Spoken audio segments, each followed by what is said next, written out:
record. Okay, today is the 17th of November, 2016. So we're going to start to examine the pieces of evidence for biological evolution. And the starting assumptions are the claims that biological evolution makes. The Earth is really old, 4.5, 4.6 billion years, and you guys did your timelines. You can see that long history. And that there have been living things of some sort. Not glorious mammals like you and wolves and deer and whales, but living things, organisms of some sort for actually quite a bit of that time. I mean, we started off with life on this planet a whole lot simpler. Little single-celled things that could do photosynthesis are some of our first bits of evidence. And the other assumption is that all organisms are related to and descended from those early one-celled organisms. So those are our starting assumptions. That's what we're looking for evidence to support these assumptions. Does anybody know where the evidence for Earth age comes from? Where? Explain that comment. Who here knows what it means if we say something is radioactive? What does it mean? Tell me what it means, Haley. I like this. So we've got, it's dangerous, it can cause cancer, it's shooting things, it's shooting waves, it's shooting cells, it's doing something, it's harmful. Why are we talking about radioactivity? Because it's actually one of the lines of evidence. This is sort of a sidebar. There's no slide on this, but we are going to talk about it a little bit because I think it's important. How do we figure out the age of the Earth? A lot of it has to do with radioactivity. You're right. So if I have an atom, what's in the middle of an atom? Do you remember? The nucleus, which has in it protons and neutrons, and they're all kind of hanging out in there, just doing their little thing. And I mean, it's important to remember that these are actually each individual objects. We think about them as like, oh, it's the nucleus, it's one big thing. Well, they're each individual things shoved together in this nucleus. And we can get some pretty darn big, the plural is, of course, nuclei. Let me move my little n out here a little bit so I can get a nice boundary around it. So we can get really large nuclei, and once you get up to a certain size, has anybody ever had a holiday meal with 20 people or more in the house? You've got a big family. Okay. Is it a little crazy? Yeah, I'm cooking for 20-some next week. It's going to be a little nuts. So when we get a whole lot of protons and neutrons in a nucleus, when it gets really big, when we get into really big atoms, things get a little nuts to the point where, just like on Thanksgiving at Aunt Jennifer's or wherever you go, there comes a point in the afternoon when you just need to walk outside. Has anybody hit that point at a family gathering? Think, okay, there are too many people in this house and I'm walking outside and I'm going to take a nice walk. Okay. Something similar happens in the nucleus of a really large atom. And of course, yes, we have little electrons zinging around out here, and you talked about those in physical science, and we won't talk a whole lot more about them here. But when that nucleus is that crowded and that big and that heavy, a couple things start to happen. Well, it's not stable. It's like having 30 people packed into a little 2-bedroom house for Thanksgiving dinner. Woohoo! It's not stable at all. Somebody's got to get out. That nucleus starts to actually spontaneously break apart. It just starts to shoot off neutrons. Bing! And sometimes they even shoot off little clusters. Oh, can I do this without screwing it up? Little clusters of neutrons and protons. Well, if you lose protons, you actually change the element. So remember, the number of protons is what determines what element it is. So when they start to send out, and these are actually called alpha particles, when these things start to fly off, that element actually changes. So there's a really, so two kinds of things that can fall off in essence. Just neutrons or these larger chunks which are neutrons and protons. Have you ever heard yourselves, have you ever been called a carbon-based life form? Have you been called a carbon-based life form at all, ever, by anybody? Well, let me be the first. Hello, carbon-based life forms. You are all carbon-based life forms. Why do we call you carbon-based life forms? Why? Go for it, Tyler. Because we're mostly based on carbon. Carbon is one of the 6 elements that makes up most of you. And the others are oxygen and hydrogen and sulfur and phosphorus and one other, which I always forget. Oh, nitrogen, duh. Lots and lots of nitrogen in you. All your chemicals that make you up are carbon molecules. They're chemicals based on carbon. So when you breathe in air, what's in the air? Okay, somebody's breathing in a chunk of air. Everybody take a big deep breath. You'll feel better, I promise. What's in there that you're breathing in? Give me one thing that's in there. Nitrogen, lots of nitrogen. N2. What else is in there? You should be writing this down. What else, Jay? Oxygen, O2. What else?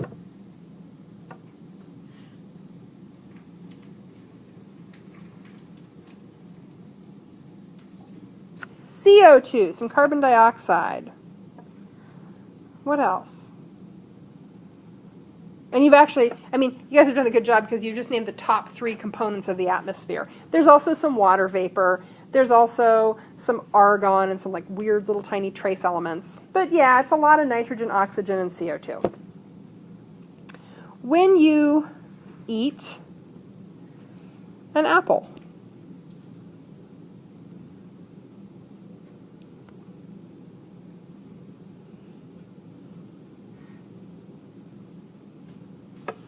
what's that apple made up of? Goodness, just crispy goodness. Let's be more specific. Tyler, go for it. Pretty sure there's sugar in it. Sugar? Guess what sugar is made up of? Glucose. Glucose. Guess what glucose is made up of? Carbon. Oh. So really this is a lot of carbon and hydrogen and some oxygen. You're taking all that in. I can't fit that into my little apple.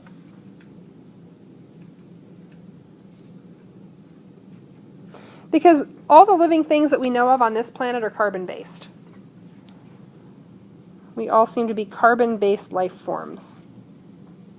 Well, there are a couple different kinds of carbon, and it has different numbers of neutrons. So you can have carbon with 6 protons and 6 neutrons. That's carbon-12. I'm going to shrink this little guy and all his food and air. And you can have carbon with 6 protons and 7 neutrons. Well, actually, let's not even talk about that one. 8 neutrons, and that's carbon-14. And there is a known percentage of carbon-14 in everything. In you, in an apple, in a tree, in a whale, in a bacteria, in an earthworm. We know, and I'm going to exaggerate grossly here, that it's 99% of this and 1% of that, or something along those lines. But here's the funny thing. So you're always taking in carbon, and every piece of carbon you take in, whether you eat a steak, whether you eat an apple, whether you breathe in a big lung full of air and you use the oxygen, but some of the CO2 also finds its way through your body.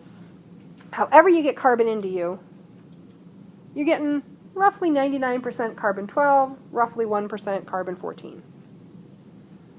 At what point do you stop taking in carbon?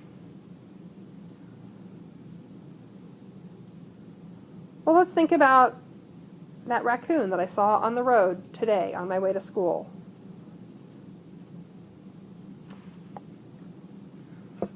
Was that raccoon still taking in carbon from its environment? No, that raccoon has no further need of taking in carbon.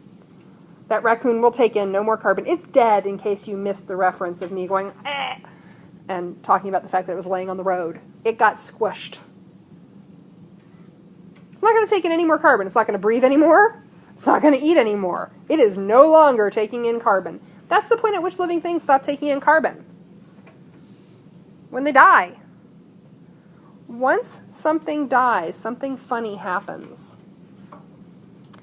These carbon-14 molecules start turning into carbon-12 molecules. These are actually radioactive. Did you know that you're radioactive? Do you all know the song? You're radioactive. You've got this carbon-14 in you, and once you stop taking in that carbon-14, that starts decaying. We call it decaying. It's radioactive decay, and it starts turning into carbon-12. And the thing is, we know how long it takes to do that. We know exactly how long it takes to do that. And what we know is the half-life. We know how many years it takes for half of all the carbon-14 molecules in you or a tree or that poor raccoon to turn into carbon-12. So if that poor raccoon lays where he or she is for the next, I think it's 5,700 years, or no, is that the outer limit? I'd have to look up the exact numbers. It's a long time. We can date things up to about 60,000 years ago using carbon-14 dating. It's called carbon dating. And we can look at something that died a long time ago, and based on the percentages of carbon-12 and 14 we see in its body, we can figure out how long it's been dead. That's kind of cool. And it's all based on what atoms are doing in stuff. It's chemistry. Living things are not the only things that we can use radioactive dating on. So rocks, a lot of rocks are also radioactive. Rocks that you might find like out in a field have low levels of radioactivity. That will not kill you. The radioactivity, some of you look nervous because I said you're all radioactive. Don't worry, sitting next to the person who you're sitting next to will not cause you harm from their radioactivity. You're radioactive too. It's okay. We are all radioactive. A little bit. Not much, a little bit. So the rocks on the entire planet, here's our beautiful planet, covered in rocks, all kinds of rocky formations and rocky coastlines and beauty and wonder. I'm really fond of this little planet. It's a pretty awesome place, if you ask me. All of those rocks, or at least a lot of them, have radioactive components, and we can figure out how old they are because we know how fast those things change. So, oops. That's always a question that comes up. How do we know this? That's the biggest way we know it, is because we can date rocks conclusively. And we've dated Earth rocks. We've dated rocks from all over the Earth. We've dated rocks from the moon, which was originally part of the Earth. It was a chunk of the Earth that got blown off. Did you know that? Yeah, some of you did. Some of you didn't. The best hypothesis for how the moon formed is that it was a chunk of the Earth that actually got blown off because the rocks are chemically identical. So that's our evidence for that. There have been organisms here for most of that time, and they evolved from early one-celled forms. So let's start off talking a little bit about the first line of evidence. And this is one that was mentioned in the clearly stated, and it's the fossil record. So the first line of evidence for evolution is actually the fossil record. Past life forms show gradual changes toward present forms. So what you're seeing here is the fossil evolutionary history of the horse. This is a relatively modern horse. There have been some modifications since 3 million years ago, and there's been a lot of artificial selection. Humans have bred horses to do different things because humans have this really cool, close relationship with horses. The Carnegie Museum, the one that we're going to go to in the spring, about 5 years ago, had a traveling exhibit called The Horse. Cool, I want to go see it. And what they had was an exhibit. It was a lot of things, but one of them was an exhibit of all the fossil forms that the intermediate ancestors that are ancestors of the horse. So, 50 million years ago, you got these squatty little things, 38 centimeters high. 38 centimeters high. Do you know how tall that is?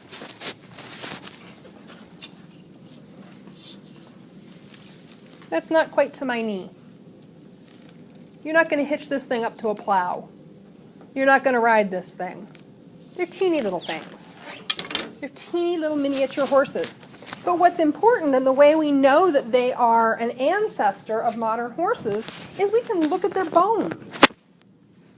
And when we look at the bones, we see slightly different bones, but then we start to look at intermediate forms, and we see this gradual change over many millions of years until we get to the bones of the horses we know. Same thing for the skulls. We can look at their skulls, and we start to see gradual changes over that time period until we get up to a skull that's pretty much like a modern horse. So we have a fossil record for a lot of species. We don't have it for all species. There is not a good fossil record for all species. What was the sort of group of animals that he talked about a lot and stated clearly? Do you remember? It starts with a C, but you can just talk about the specific animal. Commonly called whales.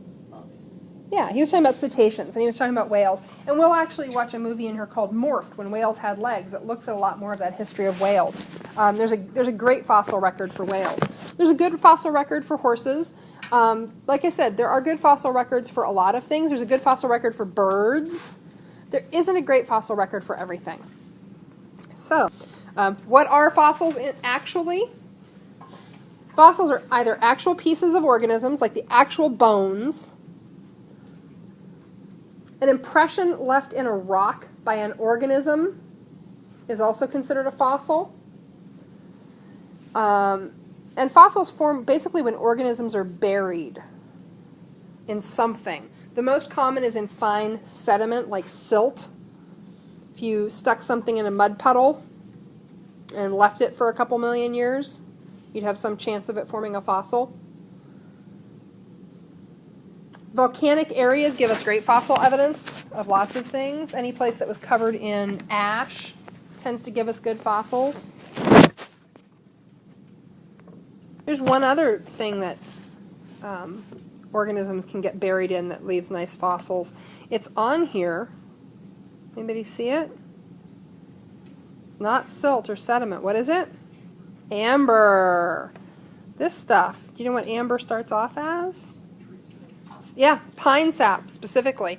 And if you've seen Jurassic Park, of course, they get the dinosaur DNA out of a mosquito that's embedded in amber. And I wore my amber earrings today. Amber's a pretty common, and for low quality amber, which I guess is what these are, relatively cheap, sort of biological gemstone. So it's fossilized tree resin, tree sap. So that's what fossils are. What kind of things do you think leave awesome fossils? There are some good examples here, actually. I love this. I dream of finding a fossil like that someday. It looks like you just pulled it off your hook. It looks a lot like a modern fish. It's not. It's a prehistoric fish, but things with lots of bones. Great fossils. Bugs and amber are kind of an exception. We get some plant fossils, too. Those are nice. So what fossils do show and what fossils don't show? Fossils do show, typically, things that have hard bodies, things that have armor, things that have bones, bony plates, shells. Those things show up really well. Fossils also tend to show time of death. It's like on all the crime shows you've ever seen where they establish the time of death. Fossils show time of death. When did this organism die? Doesn't tell us how long it lived. Doesn't tell us if more of its relatives, how long they were around. But there are some limits. Fossils seldom show soft-bodied organisms. Earthworms do not make great fossils. Anything that came from grasslands or deserts or mountains, very often we don't get fossils of. We get lots of ocean, lake, shallow water kind of fossils, and we get fossils in volcanic areas, but we don't get grassland fossils. Because things in grasslands just kind of tend to do what before they can fossilize? They decompose. Yeah. Rich soil, they decompose, they break down. Okay. Tomorrow when you come in, there will be about a probably 4-question recall quiz over just the couple slides we've done here. And I'll probably put one question on about the carbon dating, since we talked about it. Some of you took some notes on that, some of you didn't. So I'm going to ask you just probably one question about that. And we'll pick this up tomorrow.